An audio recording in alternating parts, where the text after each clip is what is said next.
super bien. Je vais tout de suite descendre le bruit de ce jeu qui est beaucoup trop fort. Comme ça vous allez pouvoir m'entendre parler. Donc on est sur le creuset des aînés, donc première vidéo stratégie donjon vétéran. Donc 2 semaines encore, une fois de plus, 2 semaines où il n'y a pas eu de vidéo, c'est normal. Puisque Shadowplay, donc le logiciel auquel j'enregistre les vidéos, a décidé de disparaître de mon PC après une mise à jour des drivers de la carte graphique. Donc j'ai dû enlever les drivers, retélécharger les drivers, refaire le machin. Ensuite c'était mon logiciel de montage qui m'a demandé de payer pour pouvoir l'utiliser, etc. Donc c'était relativement chiant. C'est pour ça que j'ai eu 2 semaines où vous n'avez pas une vidéo. Maintenant ça va être, je vais essayer d'être un peu plus régulier.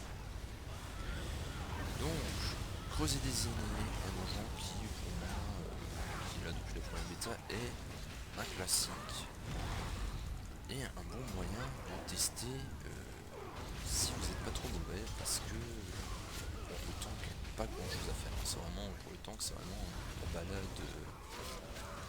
balade champêtre. Mais pour les DPS, c'est un bon test. Il faut avoir un bon DPS pour le passer tranquillement.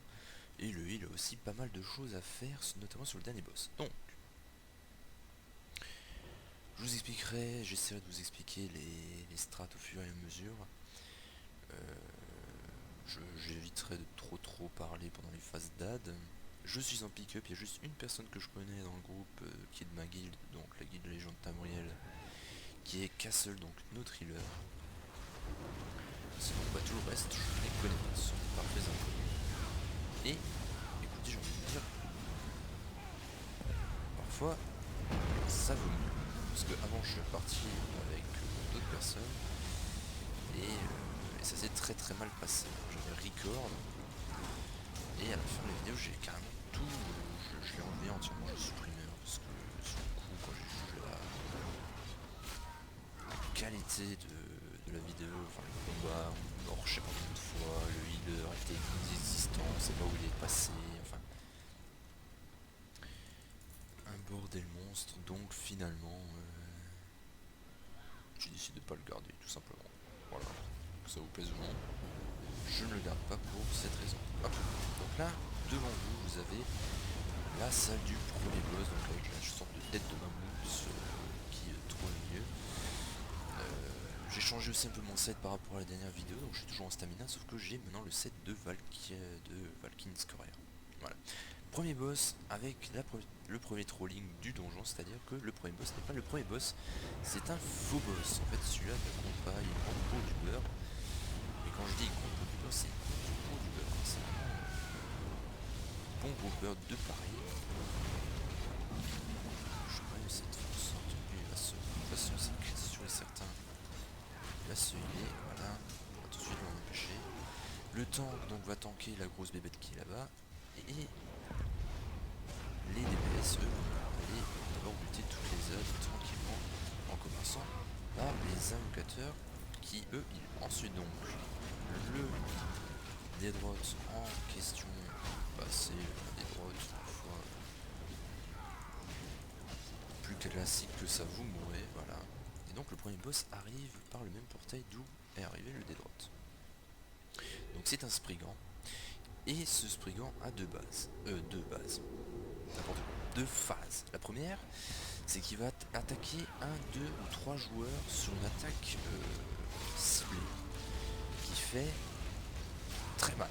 Donc le healer doit être au top. C'est celle-là, vous voyez, j'ai pris 12 492 de dégâts. Deuxième phase, c'est celle-ci, c'est les insectes qui arrivent. Donc il y a deux gardiens mystiques. Kesago, qu'est-ce qu'ils font? Alors ces deux gardiens mystiques, ils ont une particularité qui est extrêmement cheatée et qui est extrêmement chiante. C'est qu'ils pompent la vigueur. Si l'asticot là est vert, il pompe la vigueur. Si il est bleu, il pompe de la magie. Que se passe-t-il quand vous vous mettez dedans? Quand vous vous mettez dedans, une fois qu'ils sont morts, vous pouvez vous mettre dans la fumée, et en fait la fumée fait que vous récupérez de la mana ou de la vigueur suivant la fumée que vous mettez. C'est-à-dire que si vous mettez dans la fumée verte, vous aurez de la régène vigueur. Si vous vous mettez dans la fumée bleue, vous aurez de la régène mana. Donc ça c'est tout bénéfique. On a full burst boss, voilà, on l'a fini, et genre violent. Voilà. 4 DPS un peu près, je suis content, sachant que j'ai perdu des dégâts des sorts pour mettre le set de Valkyrie Scoria. Je suis content. Donc là on va skip.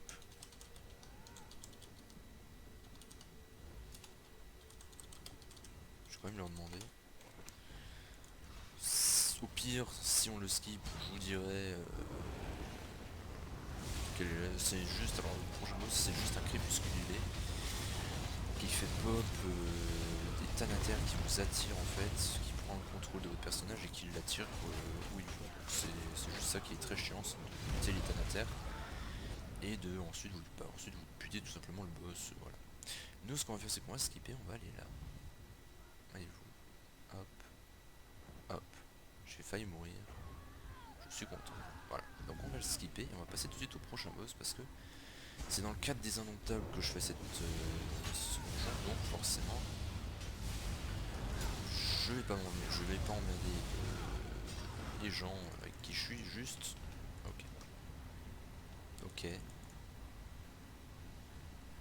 La connexion n'a plus envie.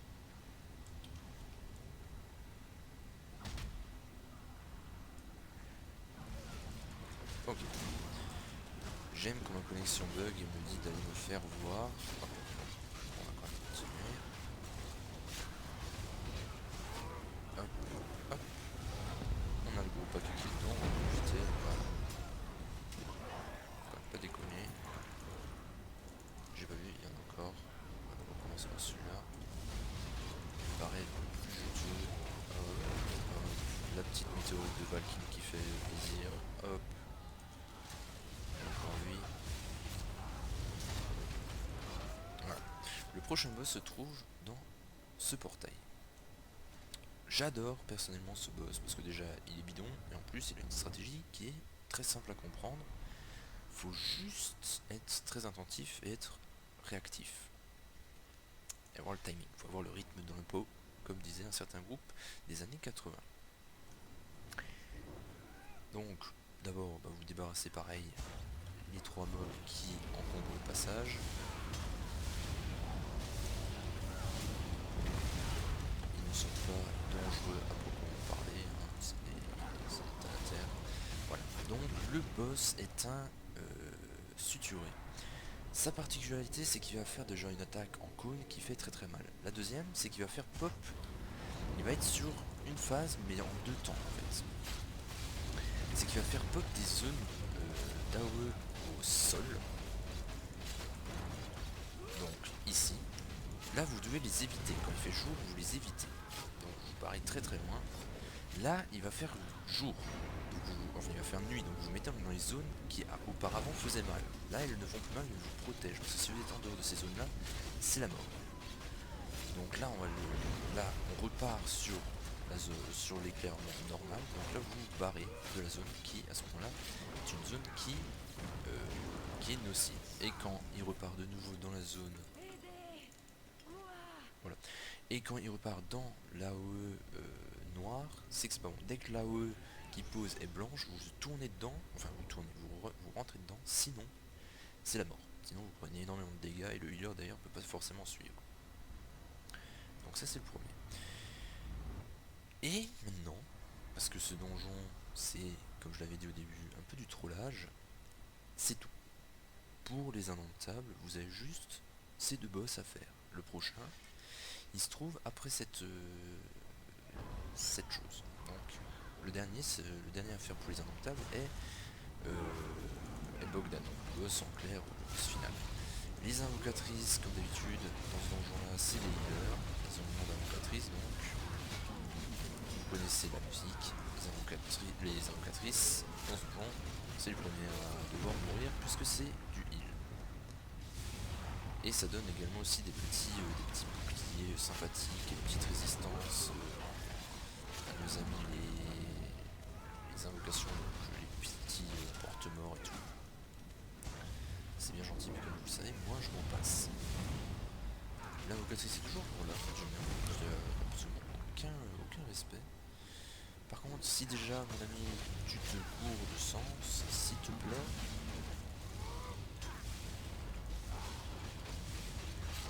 Parce que bon, c'est pas pour terminer nous-mêmes, parce que apparemment dans cette équipe ne sont pas à même de le terminer. Bon, voilà. Hop. Enfin avant-dernier boss, là pareil, il y a des ZAD, vous commencez de droite vers la gauche ou de la droite ou de la gauche vers la droite, hein, vous en comptez, vous faites comme vous voulez, c'est vous qui choisissez, c'est la liberté d'expression, nous sommes là pour ça, YouTube nous le permet, autant en profiter. Donc, je digresse, et donc, pareil là, à tuer en premier les petits ZAD, ce boss n'a absolument aucune technique particulière, si ce n'est qu'il fait pop des AOE en chaîne. Donc bon, c'est pas le boss le plus intéressant, mais bon, c'est le boss qu'il faut absolument passer, sinon ça marche pas. Alors bon, on a foutu, ok, on a foutu les deux zones là où il fallait pas, voilà. Il est fini. Et on arrive au dernier boss, Bogdanov, la Nocte de Flamme. Non, enfin, en clair, il s'appelle Bogdan tout court, la Nocte de Flamme. Il a deux modes, le mode normal où il va juste avoir des Thanater qui vont arriver et qui vont prendre le contrôle de votre personnage, donc là vous avez juste à faire clic droit, clic gauche, clic droit, et le hard mode où là il va avoir des healers. Au début vous pouvez le faire normalement, c'est-à-dire vous tuez les healers et ensuite vous continuez à faire Bogdan. Là il va falloir faire du full burst sur le boss.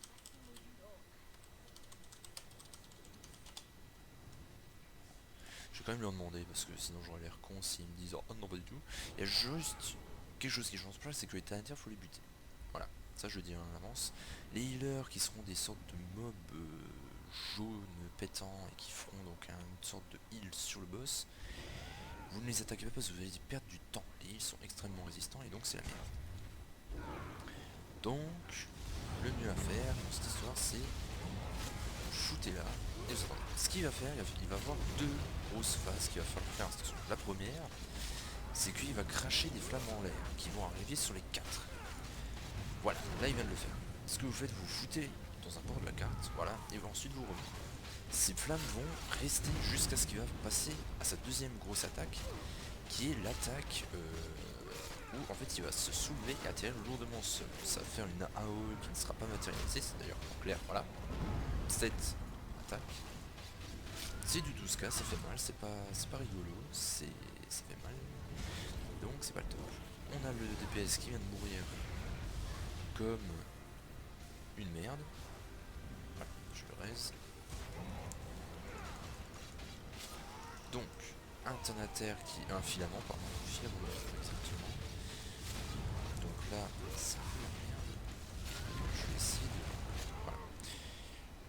de me concentrer.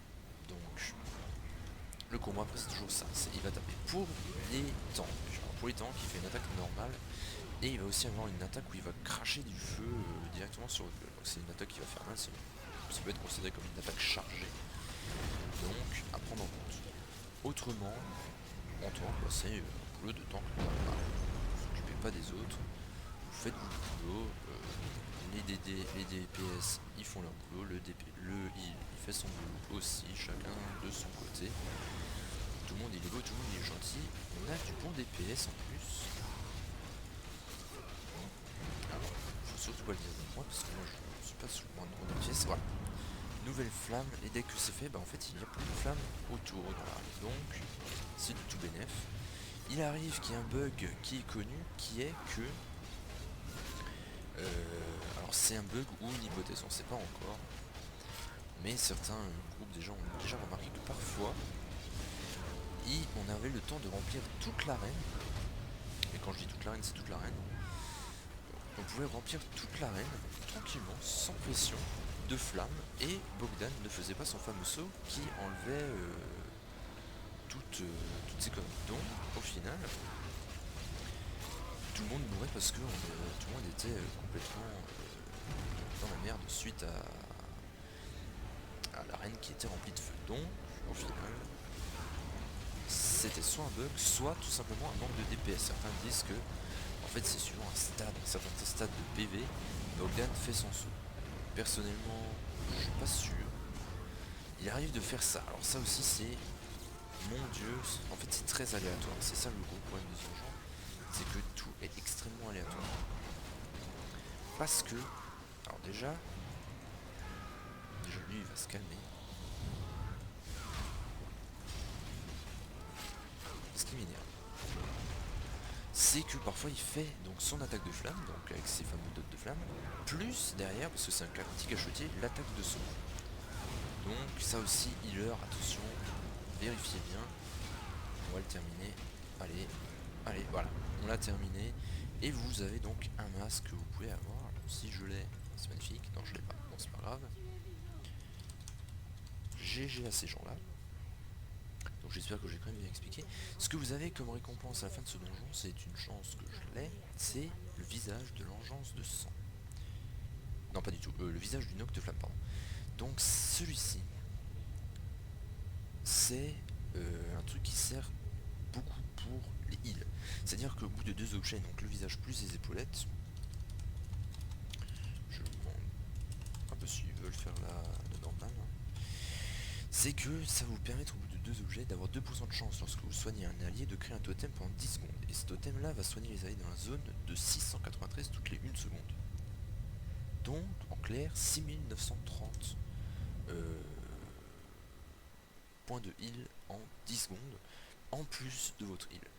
Donc ma foi ah bah ok. Donc au final c'est super bien pour les healers. Voilà, donc j'espère que cette vidéo vous aura plu, j'espère que j'ai bien pu expliquer. Si vous n'avez pas compris quelque chose ou que vous avez des idées d'amélioration pour mes prochaines vidéos, n'hésitez pas à le laisser en commentaire. Pensez à laisser un j'aime si vous voulez et à vous abonner si vous voulez voir la suite. Il y aura donc des strates de donjons normal, de donjons vétérans, le tout en VR12. J'essaierai aussi de faire les arènes et la cité descente pour vous montrer aussi ça, puisque au final c'est un peu le but de cette chaîne. Et sur ce, on se retrouve dans quelques jours. Sur ce, portez-vous bien et à bientôt. C'était Cobbleline. Ciao tout le monde.